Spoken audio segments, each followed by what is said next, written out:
In remote China, cattle rancher Wang Zhangjiang suddenly faces new competition. American beef, now back in China for the first time in years. While Chinese customers applaud the new menu choice, it tastes good. It could be better if it's softer. The price is pretty much the same as Chinese beef. it worries small ranchers like Wang, who just spent $13,000 on a new barn. The market is not stable now. I have to wait and see. Banned in 2003 over fears of mad cow disease, American beef returned to China in June as part of a trade deal with the U.S. At e-commerce giant Alibaba, workers immediately sprang to action. In fact, when the announcement was made, workers here at Alibaba's global headquarters sprang into action, flying to Chicago to meet with American executives and prominently placing U.S. beef on its websites.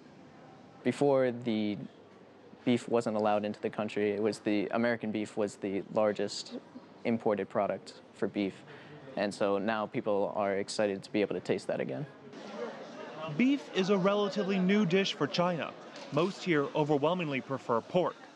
But the hunger is growing, and the market is racing to keep up with demand. In 2012, China imported $275 million worth of beef. Last year, that number swelled to $2.5 billion. It's now the world's fastest growing market for meat.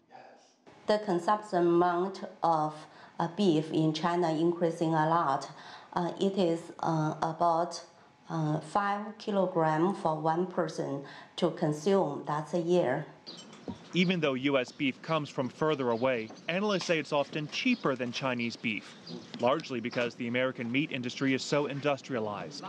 China still relies largely on individual ranches raising cattle on a small scale, something many experts say must change. If we don't modernize the traditional breeding industry, we will be eliminated from the market. The reason is simple. Because we raise cattle at a higher cost, we need to increase the efficiency to keep up with the international market. Some places are already adapting.